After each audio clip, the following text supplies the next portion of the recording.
जय श्री राम मित्रों। देखिए, आज हम बात करने वाले हैं अयोध्या के बारे में। अगर मैं अयोध्या की वंशावली की बात करूं तो वो तो बहुत लंबी है, ब्रह्मा जी से प्रारंभ होती है। हम वहां नहीं जाएंगे, सीधे मैं आपको बताता हूं दशरथ जी के दादाजी का नाम। दशरथ जी के दादा हुआ करते थे नाभाग, उनके बेटे अज, अज के बेटे दशरथ और दशरथ के बेटे हुआ करते थे राम।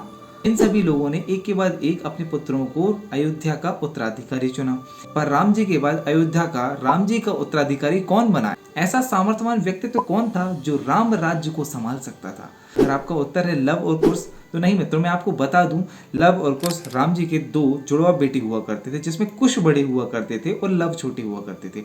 अगर इनको अयोध्या का राज्य नहीं दिया गया तो उन्होंने कहाँ शासन किया? लव को दिया गया लवपुरी, जो कि वर्तमान में लाहौर कहलाती है, और कुश महाराज को दिया गया दक्षिण कौशल प्रदेश, जिसकी राजधानी हुआ करती थी कुशावती, अर्थात छत्तीसगढ़ का बिलासपुर वाला जो एरिया है, ये कुश महाराज को दिया गया। ऐसे ही भरत और मांडवी मैया के भी दो पुत्र हुआ करते थे, एक हुआ करते थे तक्ष और दूसरे हुआ करते थे पुष्कर। तक्ष महाराज को तक्षशिला वाला एरिया, जो कि वर्तमान में पाकिस्तान में रावलपिंडी वाला एरिया है, शासन करने के लिए दिया गया, जबकि पुष्कर महाराज को दिया गया पुष्करावती, जो कि वर्तमान में पाकिस्तान का पेशावर वाला जो एरिया है, ये दिया गया। ऐसे ही लक्ष्मण और उर्मिला मैया के भी दो पुत्र हुआ करते थे। पहले हुआ करते थे अंगद, जिन्हें कहीं कहीं पर चित्रांगद भी कहा जाता है, और दूसरे चंद्रकेतु। इन दोनों को हिमाचल प्रदेश का क्षेत्र दिया गया। अंगद को दिया गया अंगदपुर और चंद्रकेतु को दिया गया चंद्रावती। ऐसे ही शत्रुघ्न और सुतकीर्ति मैया के भी दो बेटे हुए। पहले हुए सुबाहु और दूसरे हुए शत्रुघाती। सुबाहु महाराज को सूरसेन वाला एरिया दिया गया, जो कि वर्तमान में मथुरा कहलाता है, और शत्रुघाती को भीलसा नगर दिया गया, जो कि वर्तमान में विदिशा क्षेत्र कहलाता है। तो इस तरह से चार भाई के आठों पुत्रों को 8 अलग अलग क्षेत्र शासन करने के लिए दिया गया, पर अयोध्या का शासन नहीं दिया गया। क्यों? तो फिर क्या अयोध्या में किसी का राज्याभिषेक नहीं किया गया?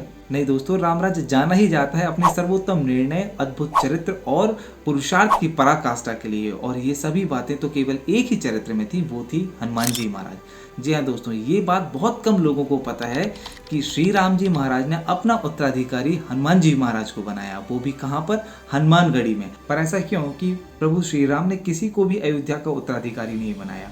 उसका कारण ये है क्योंकि कोई भी राजा अपने राज्य का उत्तराधिकारी अपने ज्येष्ठ पुत्र को बनाता है, और सबसे ज्येष्ठ पुत्र थे श्री हनुमान जी महाराज। अगर आप सोच रहे हैं कैसे, तो आइए मैं आपको बताता हूँ कुछ उदाहरण। जब हनुमान जी महाराज समुद्र को पार करके लंका पहुंचते हैं और सीता मैया से मिलते हैं, तब वो क्या कह के संबोधन करते हैं मैया को? हनुमान जी सीता माता को माता कह के संबोधित करते हैं। हनुमान जी महाराज कहते हैं, सुनहु माति मोही अतिशय भूखा, लागी देखी सुंदर फल रूखा। तो यहाँ हनुमान जी सीता मैया को माँ कह के संबोधित कर रहे हैं, और सीता मैया क्या जवाब देती हैं? सुनु सुत, क्या? सुनु सुत करें विपिन रखवारी, परम सुबट रजनी चर भारी। सीता मैया भी जवाब में पुत्र कह के संबोधित कर रही हैं, अर्थात मैया ने तो पुत्र मान लिए हैं। अब श्री राम जी का क्या? जब हनुमान जी महाराज यहाँ से लौट के जाते हैं, तब राम जी भी ऐसा ही संबोधन हनुमान जी को करते हैं।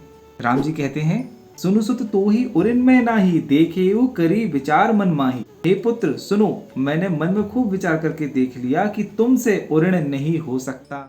इस तरह क्योंकि सीता मैया और राम जी दोनों ने हनुमान जी महाराज को अपना ज्येष्ठ पुत्र माना हुआ था, इसलिए उन्होंने हनुमान जी महाराज को संपूर्ण धरती का चक्रवर्ती सम्राट बनाया। संपूर्ण धरती का इसलिए क्योंकि संपूर्ण धरती की राजधानी हुआ करती थी अयोध्या, और अयोध्या में हनुमानगढ़ी में राज सिंहासन में बिठाकर स्वयं राम जी और सीता मैया ने अपने हाथ से हनुमान जी महाराज का राज्याभिषेक किया है। और इसलिए आज भी हनुमानगढ़ी में आप देखेंगे कि हनुमान जी की प्रतिमा जो है राज सिंहासन में विराजमान है, और राज सिंहासन के पीछे न केवल राम जी और सीता मैया, बल्कि भरत, लक्ष्मण, शत्रुघ्न, ये सभी लोग जो है राज सिंहासन के पीछे खड़े हुए हैं। क्योंकि वर्तमान कलयुग में अयोध्या के नहीं बल्कि संपूर्ण धरती के अगर राजा कोई हैं तो वो है हमारे हनुमान जी महाराज। बोलिए जय जय श्री राम।